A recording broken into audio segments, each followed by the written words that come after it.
Well, first of all, hey Jeff, thanks so much for joining and saying hi to coming to Creator Heist. How are you, man? Good, man. It's an honor. Thanks for having me. Of course. I remember that you and I actually connected. I think it was like a few months back. I don't know if it's a year back already. Maybe I don't know. Like time on Twitter like flies super fast. I think I asked you something about email marketing. I had like a question for you, and then you said, "Why don't we jump on a call?" And and basically you told me like your idea and so on. And I think I remember we did that, and it was super cool. So you know that was when I started obviously paying way more attention to like what you do and what you say, because that approach of just like jumping to a call with a stranger, that was really cool, and how helpful you were. At the same time, I was seeing the results you were getting for other people. So I was like, okay, I need to talk to this guy. That's why I brought you here. At the same time, recently you had like a product launch from your own products that did really, really well, right? And what I Yep. really liked about that was that you don't have like a huge audience in terms of like what you could compare to other people who are like playing the audience game. So yeah, I want to talk a bit about more of that later today too. So yeah, just like super excited to talk to you. Yeah, it's like I said, it's so good to be here. I'm looking forward to the conversation. We can go as deep as you want to go, or we can, Yeah, talk about whatever you want to talk about. yeah. I want to go first. I want to start with like the audience creation part and the audience building, because as I Hmm. said, you did a recent product launch. It did really well. I think it was total. Correct me if I'm wrong, but it's like 22K, something like that in revenue, or something around those lines, which is pretty good because you have like what 5,000 Twitter followers and like 2 or 3 thousand subscribers, something like Yeah. that. Yeah. Yeah. So yeah, I just Yeah. wanted to, because I yeah, no, go ahead, sorry. No, I was gonna say, yeah, I really wanted. I had a feeling I could do a number like that, and I really wanted to just to prove that point that you don't need 100,000 followers to, you know, to I guess to pull some significant numbers in a launch, in a product launch. Everybody kind of chases that 100K mark, and Mhm. honestly, when you get that number, it's really it's extreme leverage for sure. But you don't have to wait until then to really uh you know turn an audience into leverage, if you do it the right way, if you build your audience the right way. Yeah. Would you say that one of your secrets has been like niching down, like being super clear about like who your target audience is, and then how the product that you built, which was a product around welcome sequences, uh, helped them? Was that your secret? Because I was looking at like a tweet of yours, like from the past, doing my research, and I found this that it really stuck with me. I now is something that I will start saying around. It was like, why fight for a spot on the beach when you can have your own island? And that was like, wow, Jeff, that's really good, man. Yeah, So yeah, niching down is a huge part of my story. So I've been a freelance copywriter for 4 or 5 years now, and it's really kind of been a journey of getting more specific and getting more specific, and narrowing down, just until in 2022 I really landed on just owning the welcome sequences space. Like, instead of trying to be just a general, like, an email marketer and competing with all the other email marketers on Twitter and whatever, I just decided to set myself apart and own one little corner of email marketing that nobody else was talking about, nobody else was touching. And I had a unique approach to it, that I developed over a couple of years. And so I just started talking about that because, again, nobody else was talking about it. Nobody else had a good method for it. And that was really, I guess, that was my key to standing out, I guess. It was the first move in, I guess, building an audience.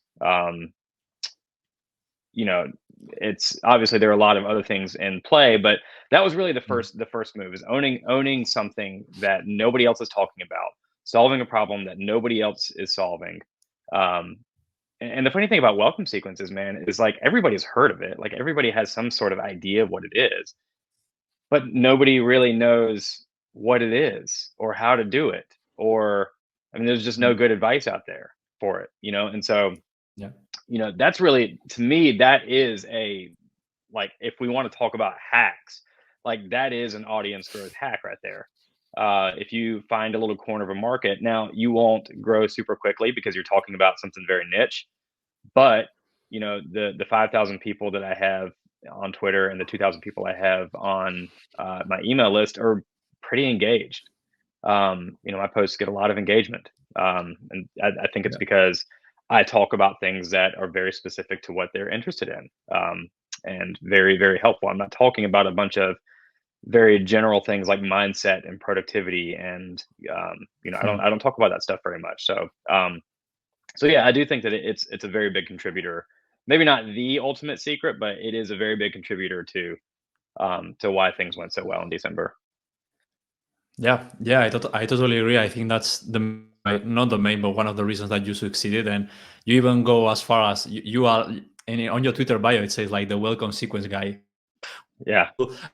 Smart, people like, okay, interested in thing, but okay, I know what Jeff, if I know what type of content, what ideas I can get from him. So that clarity at the first second when someone new finds your profile is just like, okay, that's super helpful. It's not vague. It's like super direct. It's like clear. So I You think know that's what's super smart. funny? A funny story about that, Alex, is whenever I made that switch in like September, October of 2022, before I was just like Jeff Felten, email marketing strategist or whatever the heck it was. And Mhm. nobody ever asked about it. Nobody ever like hopped in my DMs. Nobody ever commented and like, said anything about that. But as soon as I made that switch and I started like calling myself the welcome sequences guy and started talking about welcome sequences and like kind of positioning my knowledge about it, people then, it was almost like people just kind of like did a double take and they were like, the welcome sequences guy. Oh, that's interesting. Tell me more about your welcome sequences. What's different about your approach? Why did you focus that? Like just all these different questions, and so many conversations started just because like I was talking about Mhm. something that nobody else really was. But yet again, you know, um, one of my friends, Jasper Pollock, he said we were just talking about like products and offers one day, and he's talking about what I do, and I think this is a good takeaway for a lot of people. Is he said, Jeff, you're basically selling hot dogs outside the Super Bowl.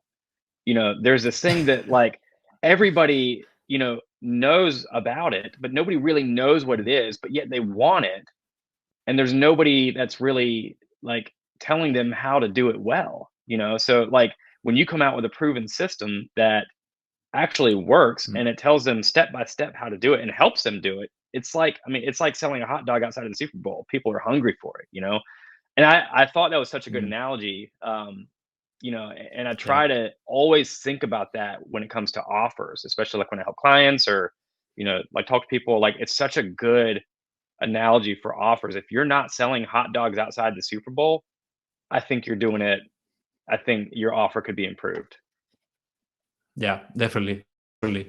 That's super cool. Like, it's super cool insight and really good comparison. Actually, right now, no Super Bowl is like in a few weeks, right? So It is. Yeah, actually, yeah. can How be an ironic. analogy too. Yeah, so that's super cool. The other thing that I've seen is that your content, as you said, is like really intentional in showing like your expertise. So I see that you talk all the time. Like your content is like really tactical and really like how you really explain like things. I would do this. This is how I would do this thing. It's not like you're not doing these threads of like 10 email tools you should know about. Like it's top of the funnel, like middle or even bottom funnel because Yeah. it's focused, your audience. So can you talk a bit more about? I understand it is intentional. It's something on purpose. Yeah. It's actually one of my 2024 goals was to get better at top of funnel content. I think it's Mhm. something I'm not naturally good at.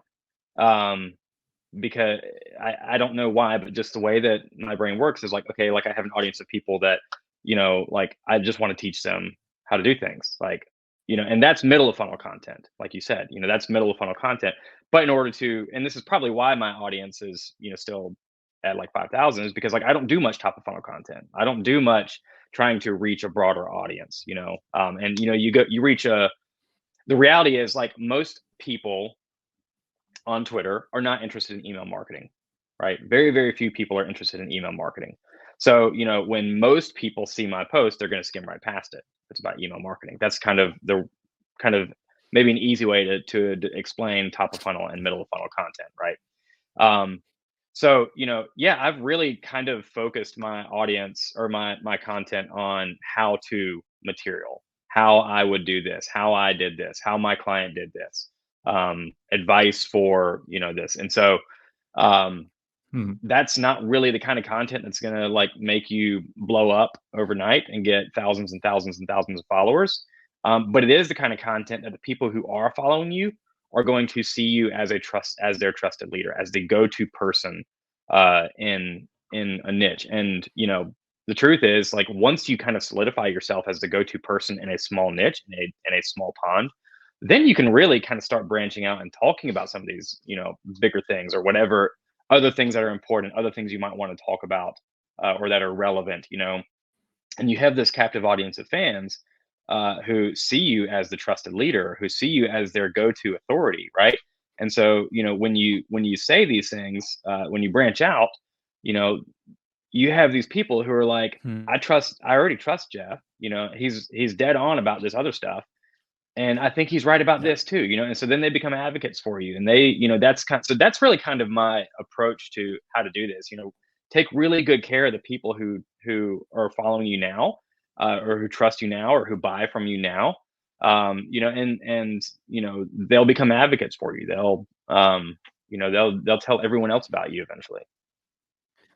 Yeah, yeah, that's a really good point. I think a lot of people, when they start to or they want to build an audience, they go first like productivity, like all of these productivity content, which is like super general and super broad, and then there is like so much competition and like and so on. But with your approach, like going deep first, you earn that reputation, even if it's not like by large amount of numbers of them, but you have that reputation of like and that trust, and that also like when people say people are like talk to Jeff, because I know that him, Exactly. so Exactly. Exactly. And here's the thing, like, if you start out broad, like, let's just say you want to start out in productivity, right? Like, who are you competing against? Ali Abdal. If you want to start out with like yeah, helping solopreneurs with their systems, who are you competing against? Justin Welsh. If you want to yeah, compete, if you want to like talk about mindset and focus and one person businesses, Dan Coe, right? Like, you can't compete with those guys, right? So get super niche, become known for one thing, one, maybe niche thing, build an audience of 5,000 people who, are truly interested in that one thing, become their trusted leader. And then if you want to expand, you can, that's, to me, it just like, so many people are trying to compete with these big dogs, and they're trying to replicate what the big guys are doing, and it's just not going to work. It's just, you have to really kind of carve your own niche and become known for something. Um, yeah, yeah, to me, I mean, that's just the way that it makes sense. yeah, yeah.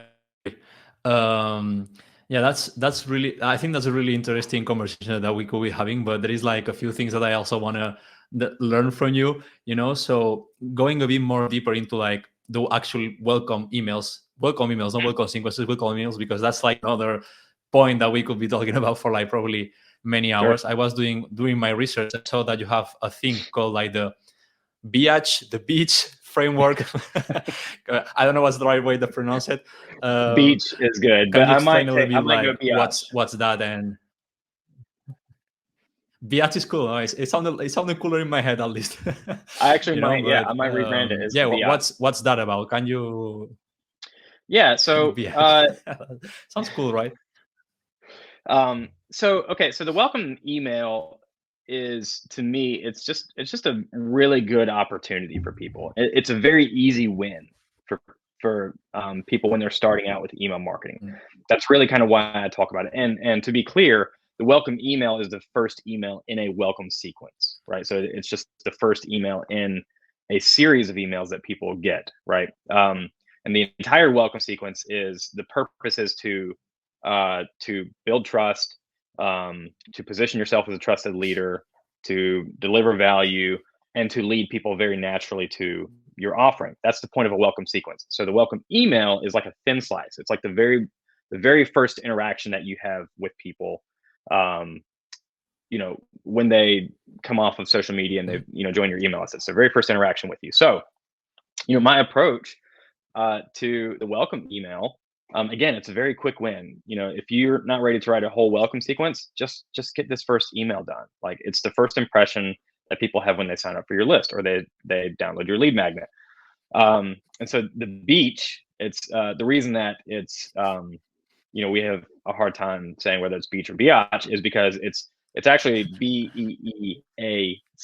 So it's got two E's in it. It's but so the whole point of that framework, and we can dive into it in just a minute, is to it's really just to kind of treat your subscribers as if they were real people, right? I mean, it sounds so simple and even kind of silly, but we tend to look at email subscribers as like a list or subscribers or assets or whatever, or numbers or whatever, but they're real people, right? They're actual real humans, and they signed up for your list because they believe that you can help them solve a problem or that you can help them achieve something, right? It's that simple in my mind. So the BEEACH framework is simply just how to write a welcome email that earns trust with people and begins to position you as the go-to person, the trusted leader, right? So in the same way that we would treat a normal interaction with a human being that we just met at a coffee shop or down the street or whatever, we want to keep it brief, right? So we want, we're not going to get long-winded and, drop this 500-word welcome email telling them our life story and, like, just keep it brief. Just get to, they're just here, in your first interaction, you don't want to overwhelm them, right? So keep it brief. We want to drive engagement. So the welcome email already gets crazy engagement. The welcome email, all my welcome emails get 80% or better open rates. They get, depending on if it's a lead magnet or a newsletter, they get 25 to 65% click rates. And if you do it right, the welcome email can get you 10 to 15% reply rates. Some people even kind of saying that they get more. I usually get 10 to 15%. Replies are, so what I mean by drive engagement is people are naturally going to open and click this email more than any other email you ever send your list. Okay. That's just natural. So you want to capitalize on that. That means they're actually reading your email. You want to get them to actually reply to your email. You want to drive more engagement because replies send signals to Google that, hey, this person wants to receive my emails. This is a person-to-person relationship, and that's a good thing, right? So it kind of gives you some favor with the Google gods or whatever, So it also kind of signifies it's a way to start conversations with people. It's a way to mine for problems that they're experiencing. It's a way to connect with them or start conversations. And potentially even lead people directly to your offer. If you start a conversation with them and you kind of go back and forth a little bit in some emails, you could, it might work out that, they're ready for your offer right then, right? And you can lead them directly to it. So, so it's just a great way to start conversations because it's already getting such natural engagement. The next E, the second E, is to set expectations. So we want this email, again, they are here for a specific reason. They believe that you can solve a problem or help them solve a problem or achieve something specific. That's why they downloaded your lead magnet. That's why they joined your newsletter. So let them know. Well, actually, that's the wrong one. I'm getting ahead of myself here. No, don't worry. Expectations is to let them know what's coming next, right? So we are letting them know, like, hey, if it's a newsletter, hey, you're going to be getting these every Tuesday. Or if they joined your lead magnet and they're getting a welcome sequence, then say, hey, I'm going to send you a few more emails over the next week to kind of help you process and learn a little bit more. So that's set expectations. So the A is to assure them that they're in the right place, right? They've come to you to help solving a problem or achieving something. Assure them they've come to the right place. That you're going to actually help them do that. The C is to be clear, right? So in the same vein as being brief, we don't want to get too clever. We don't want to try to get too cute here.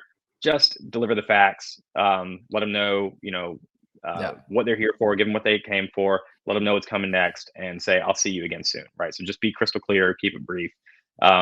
And then the last thing is to be human, right? The H is to be human.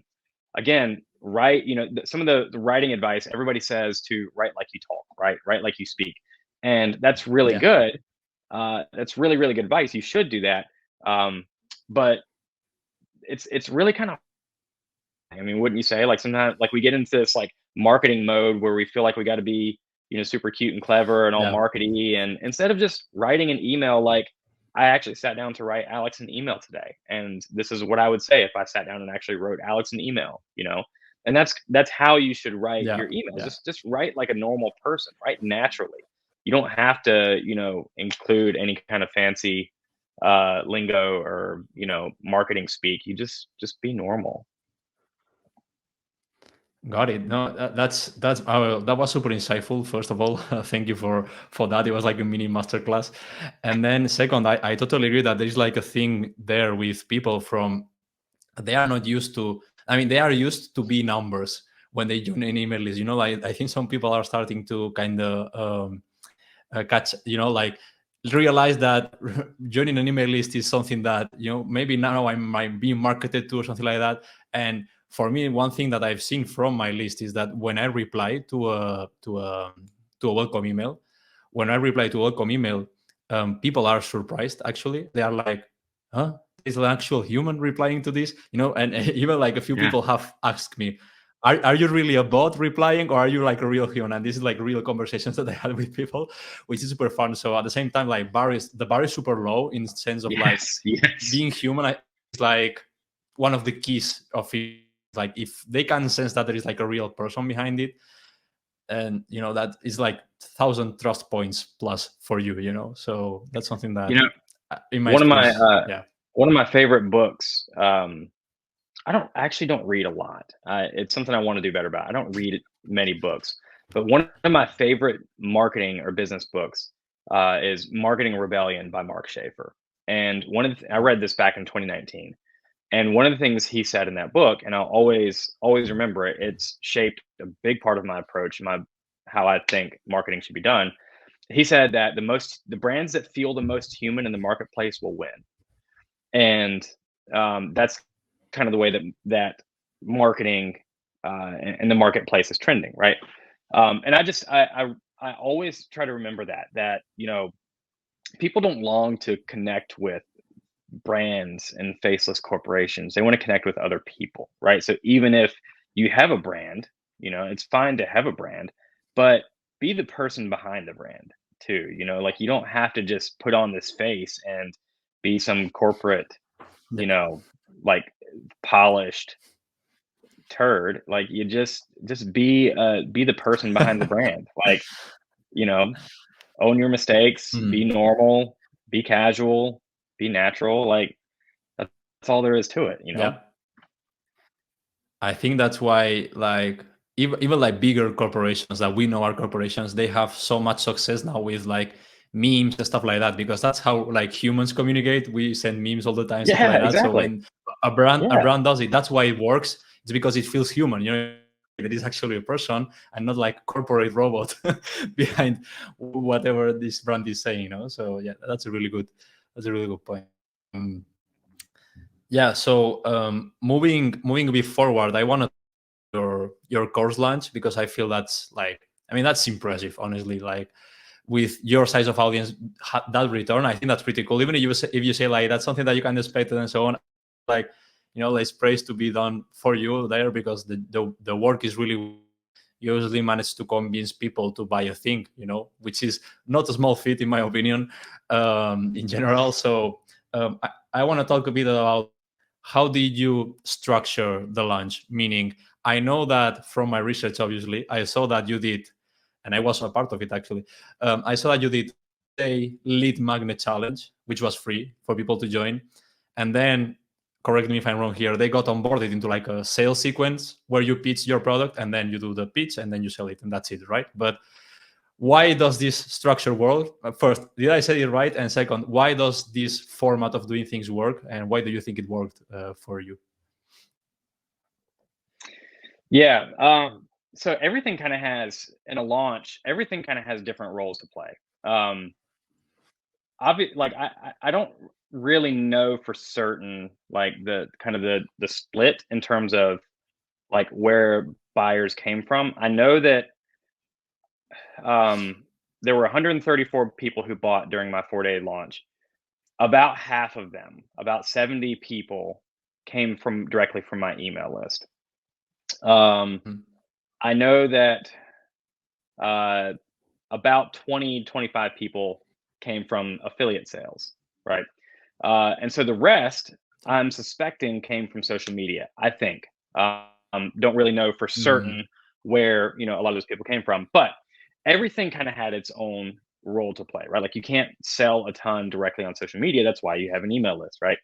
Um, so the other thing about a launch too is I did a lot of work before launch day to build anticipation toward this product coming. I mean, I kind of teased it off and on for a couple of months, and just kind of letting people see what I was doing, um, what I was creating, even asking for feedback.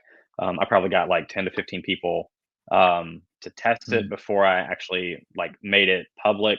Um, but Yeah. I teased it on social media, I teased it to my email list, and even had a pre-launch sequence to my email list. So 4 days before the course actually went live and you could buy it, I started teasing it again and building some anticipation.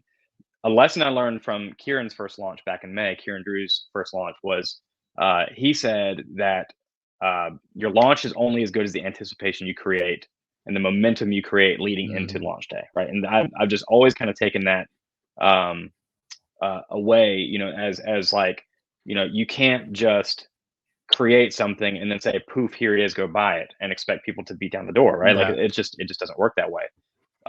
Unless really like maybe you're the size of like a Danco or Justin Welsh, but even those guys, like they build anticipation. They're still building anticipation toward launch day, right? Yeah. You want launch day to be this event that in the days leading up to it, you want people to say like, "Oh my God, Jeff, just give me the damn course already, dude! Like just release it already."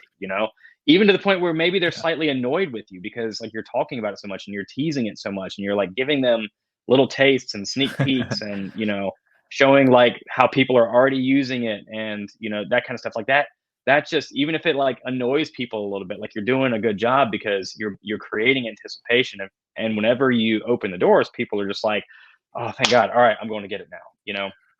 And that approach really Yeah. works. We did that even with the guy that I helped launch his course back in August, and he made 126K in 4 days.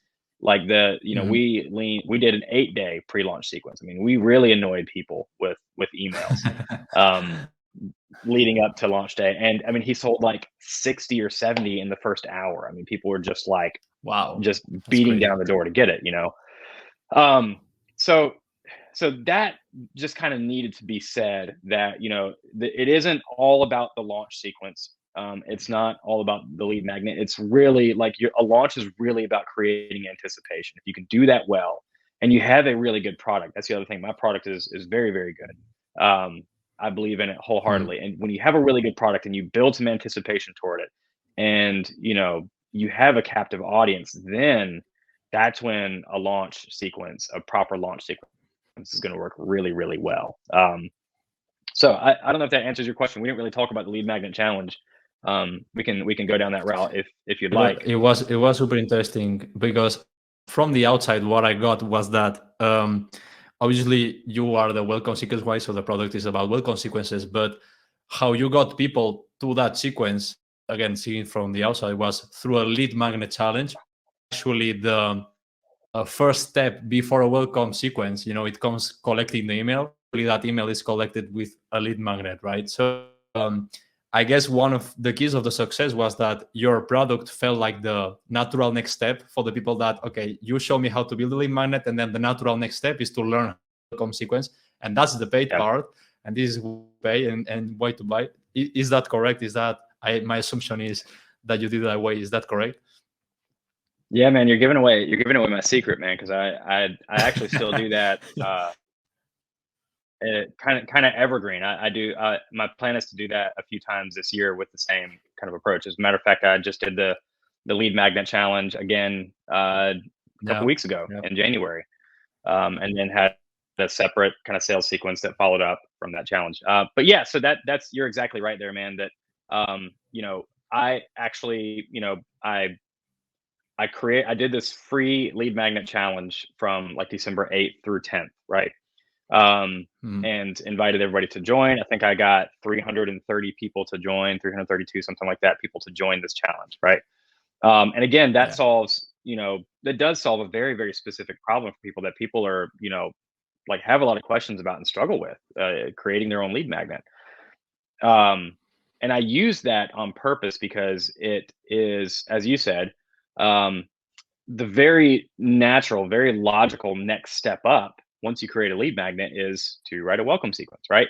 A lead magnet, by definition, it's going to get you leads. It's not going to convert for you, right? If you want to actually Yeah. convert those leads that you're getting into paying customers, you got to have a welcome sequence. And my system is the smartest way for you to do that. And you could even have it done like this weekend, right? So that's how I use that. I led with value and really focused on like for 3 days, I'm not going to pitch them. I'm not going to ask them to buy anything. I'm just going to help them for free. I'm going to help them get a really big win, right? And then I'm going to tell Yeah. them why that's a big win for you, but it's not the complete puzzle. You still need more pieces to the puzzle, right? Yeah.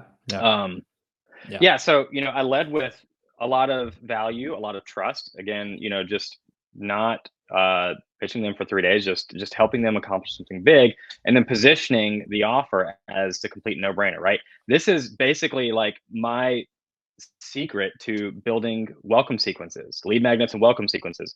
I just kind of went meta with mine. Um, Yeah. but that's really kind of the secret. Like a lead magnet isn't just something that solves a problem for people. It's not just content, right? Like it's something that should position your offer as it should deliver a quick win, but it should position your offer as a complete, total no-brainer next step, right? And so that's what I did with the launch. Was I did from December 8th to 11th, we did that free challenge, and or 8th to 10th, and then December 11th through 14th. Those people entered into Yeah. a pre-launch sequence where again I just kind of teased and shared sneak peeks and early wins and that sort of stuff and really kind of annoyed them, um, and that actually went to my entire list, the pre-launch sequence. It Mm. was just the people from the lead magnet challenge. They were separate there, and then they just kind of went in and got the same emails as everybody Okay. Got else. it. I kept it really, really simple. Yeah. um, but what's interesting is that I did track who purchased, like who in my list Mm. purchased, and so I know that of those 330 people that joined the lead magnet challenge Yeah. and went through that funnel and took the first step for free, about 10% of them ended up buying the system. So I think it was like Okay. 35 people out of the 332 converted. Now, my list at the time was right around 2,000 people. So 2,000 minus 330, that's like 1,600 other people, 1,700 other people on my list. Okay. So Yeah. of that 1,700 other people, like 40 or 40 people bought, something like Wow. that. Right. So the percentage there, what's the math on that? 2 or 3%, is Yeah. Yeah. The is conversion is like, starkly different. yeah. Yeah. Yeah. Yeah. And so That that can, was an interesting thing for yeah. me. Go ahead. I was gonna say that kind of proves your system works. Like it makes sense to have that first part, because otherwise the conversion rate is, you can still convert people. Obviously, there is people always buy from you because they already trust you, but having that first step increases by, like in your case, like 8, 9, 10%. So that's Yeah, crazy. and imagine that over scale. Imagine that at scale, where, Yeah. let's just say instead of 2,000 email subscribers, you had 20,000, then maybe I would have gotten, Yeah. instead of 300 people into the free challenge, I would have gotten 3,000. Who knows, and convert 10% of that. Well, that's, we're talking totally different numbers Yeah. there. That's crazy. But Yeah. but it's, yeah, I thought that was very interesting that it was a very, very stark, and it's not surprising. To me, it's not surprising at all because those people were much warmer. I had literally just helped them accomplish something and accomplish something in the direction that I wanted them to go. I didn't just, help them accomplish something totally not related and then expect them to buy. Like I helped them accomplish something in the direction of the product. So yeah, I think, Yeah. and that's why, I actually have kind of open, like I said, mentioned, I kind of open that up once a quarter now, the free lead magnet challenge. So if you're watching this and you ever join my free lead magnet challenge, just know you're gonna get pitched the welcome sequence system after that, because it just makes Yeah, sense. but it's cool because you said it's like a bit meta, you're pitching, I mean, you're showing what you're going to sell. Just so if it works on them, it's like if they want to buy the Yeah. course, it's like, okay, this works, so I need to know how to do it, which is pretty cool. I do have like a lead magnet horror story in a way.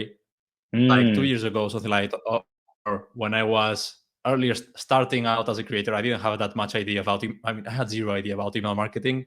Still do. I know a bit more, but not that much. Back then, I did like a pretty cool lead magnet. It was like a could download like a worksheet, that you could fill and stuff like that.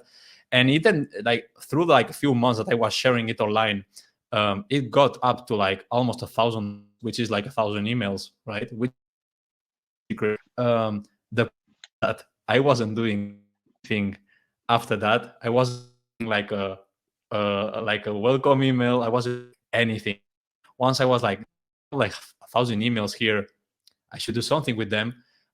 It was too late. I sent a few emails trying to get them back, but I think maybe 100 people, something like that, out of 1,000, or even so. Like, I mean, I don't know if this is like a good question to ask to you specifically, but like, how do you work? Maybe you have done this. How do you work with like cold lists? Because I guess that some of the clients that maybe approach you, they are like, I have this email list, I have like 20,000 people, but I haven't emailed them in like 7 weeks or something. They are super cold, they don't even remember you. Like, what's a good approach to like actually give like a zombie list, if you have like anything on that end? Yeah, I actually don't do much of that. Yeah. I don't. Yeah, what I really do is a lot Okay, of, so how would you like do how attracting. would you do it How then? would I Like, do it? Yeah. yeah, exactly. Like, just like What I would honestly, I would do something very similar to a welcome sequence. Now, assuming this is like an email list of people, like you mentioned, who opted in at one point, yeah, right? Like we're not talking about like goodbye 2,000 cold email addresses off of some website on the yeah, internet. Like I don't have any yeah, recommendations for that. But if you have a yeah. list of people that you haven't emailed in a long time, but did opt in at one point, what I would do is first I would send them all an email and just own it and apologize basically and say like, hey, I know that this is Alex. I know that you signed up to hear from me a while back, and I haven't been very good about keeping in touch with you. I promise that moving forward, that's going to change. And starting with um, this free resource or whatever. And basically, like I would just kind of send them through like a Hmm. lead magnet sequence or a welcome sequence. I mean, deliver them the free asset and like a lead magnet, whether it's like a mini course or um, a checklist or swipe files or whatever it is. Say like I created this resource for you. I think it's really going to help you. Uh, and over the next few days, I'm going to help you get some more out of it. I'm going to help you really use it.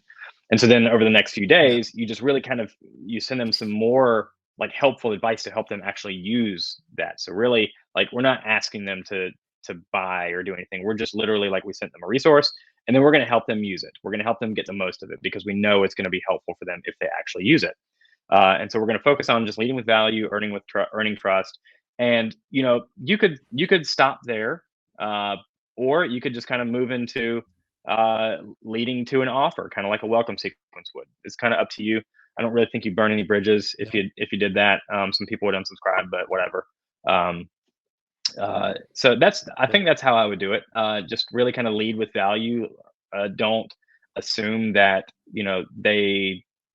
assume that they trust you to some extent because they already opted in once yeah, and they're should be relative somewhat familiar with you, but don't assume that like I would say always assume that you have to work to earn their trust a little bit, to earn their trust back, yeah, and to kind of keep showing up with some value and repositioning yourself as a trusted leader. Which actually it goes a big back of like what we mentioned early on, like treating them as humans. Actually, just like apologizing and being like, okay, you gave me your email. Well, I mean, I didn't do it because this or that, but like, sorry, here I am. I give you value now. Yeah. It's just going to be like going to be full of value, blah blah blah. But I think that's the right way to approach it. Not just like start sending emails right away.